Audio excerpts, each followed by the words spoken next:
Bienvenidos nuevamente al módulo de hipoacusia. En este apartado intentaremos valorar la importancia de la audición en el neurodesarrollo.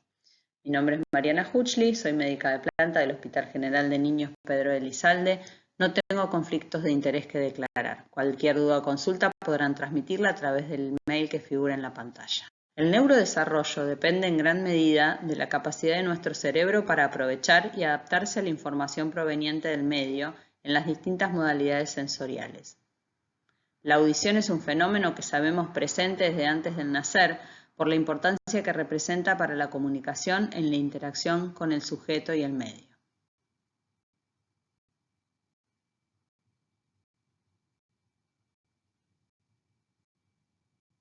El neurodesarrollo es un proceso complejo determinado por una serie de procesos fisiológicos que involucran la multiplicación celular, la generación de interconexiones neurales, la migración celular, la especialización funcional de las neuronas y células de sostén y la mielinización.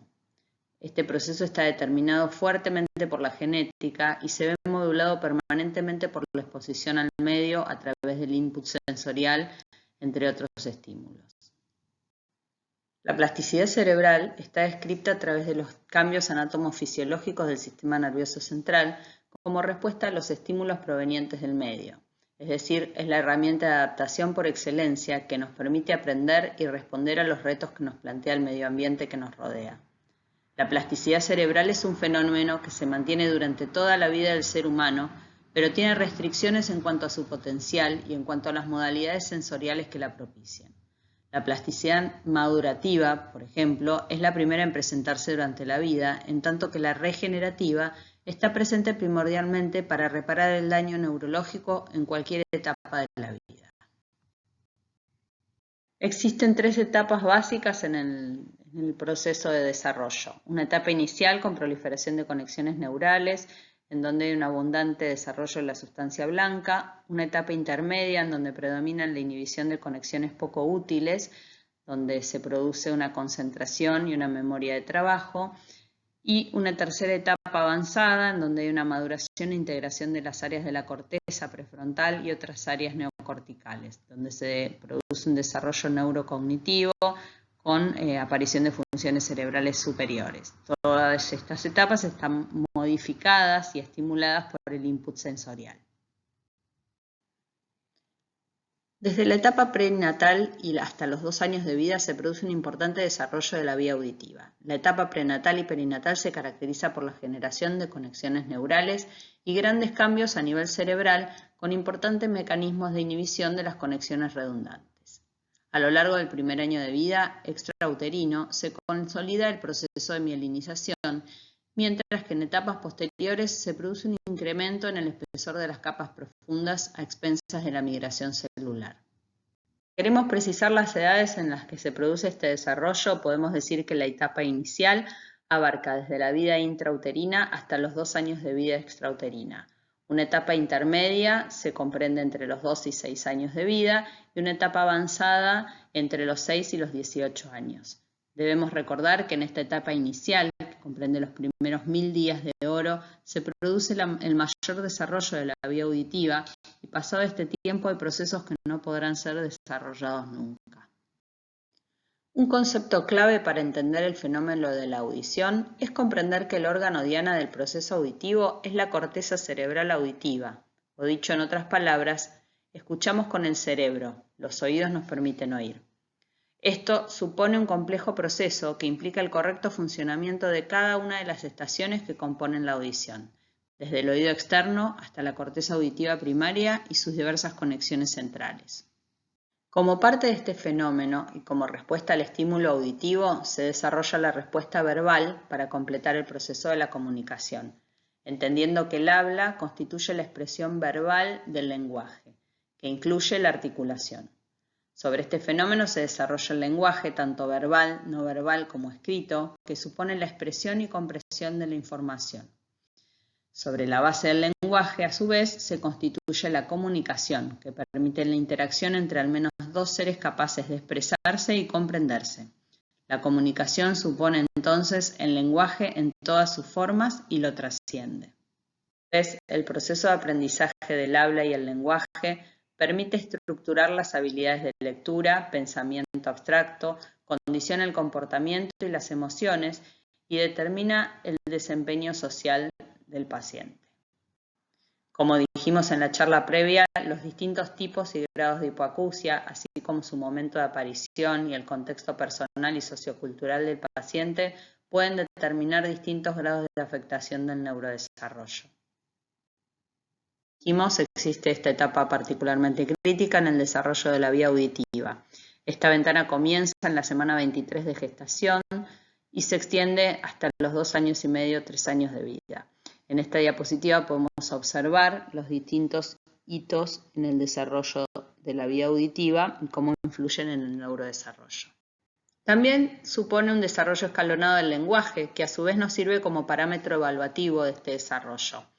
En este caso vemos señaladas pautas de alarma a tener en cuenta en relación a los hitos del lenguaje que debemos evaluar en nuestros pacientes. Si hay ausencia o escasez de balbuceo a los 10 meses, si presenta menos de 10 palabras a los 18 meses, ausencia de enunciados de 2 palabras a los 24 meses, o de enunciados de 2 palabras que incluyen un verbo a los 30 meses, o de 3 palabras que incluyan el sujeto, el verbo y un objeto a los 36 meses, debemos revalorar al paciente en relación a su audición y al desarrollo del lenguaje. También podemos hacer una evaluación del desarrollo del lenguaje muy somero a partir de la consideración de la inteligibilidad del habla, considerando para una persona que no es conviviente con el niño que pueda ser capaz de entender el 50% de las expresiones de un niño de 2 años, el 75% de las expresiones de un niño de 3 años y el 100% de las expresiones de un niño a los 4 años. Realmente existen numerosas publicaciones que describen los efectos en el desarrollo del habla y del lenguaje, así como en el procesamiento auditivo central en pacientes que padecen otitis media con efusión y por lo tanto hipoacusia conductiva en forma sostenida. De este motivo, las guías de práctica clínica de otitis media con efusión recomiendan la realización de test de audición en pacientes que presentan otitis media con efusión más allá de los 3 meses de duración y en pacientes que presenten este mismo trastorno, incluso con menor duración, siempre y cuando tengan algún trastorno previo del lenguaje. En nuestro hospital hemos podido realizar hace algunos años un estudio en pacientes con hipoacusias unilaterales, tanto neurosensoriales como conductivas y mixtas, en donde tuvimos la oportunidad de evaluar el desarrollo del habla y el lenguaje, administrándoles test específicos dependiendo de la edad del paciente y pudiendo entonces determinar las alteraciones asociadas a este tipo de hipoacusia. La conclusión del estudio fue que la hipoacusia unilateral durante la infancia determina un retraso en el desarrollo del lenguaje. El retraso fue más marcado en los casos de hipoacusias perceptivas o neurosensoriales y especialmente cuando estas fueron de grado severo o profundo. Existen algunos patrones de hipoacusia que anteriormente no eran tenidos en cuenta en relación a su impacto en el desarrollo, pero actualmente sabemos que representan un daño.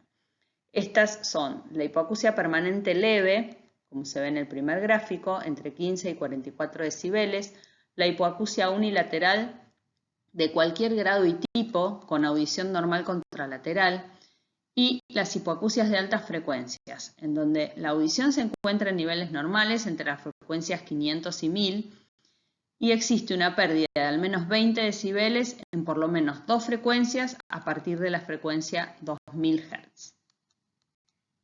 Debemos tener en cuenta que la alteración de la vía auditiva aumenta con el tiempo.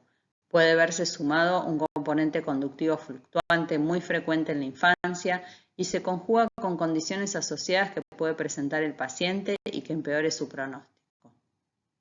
A modo de conclusión, tengamos en cuenta que es imprescindible establecer un monitoreo otorrinolaringológico y audiológico adecuado según el grado de la pérdida, la edad del paciente, el estado del oído medio y la estabilidad de la pérdida en el seguimiento. También es indispensable un monitoreo formal del desarrollo del lenguaje y tener un adecuado asesoramiento del entorno familiar y escolar del niño. Por último, y no menos importante, debemos recordar que es imprescindible la interdisciplina en el tratamiento de estos pacientes. Todos los profesionales involucrados, así como docentes y la familia, deben interactuar con el mantenimiento y el tratamiento del niño y su supervisación a lo largo del tiempo. Habiendo completado este recorrido por algunos conceptos claves del neurodesarrollo auditivo, les dejo mi mail por cualquier pregunta que quisieran hacer. Gracias por su atención.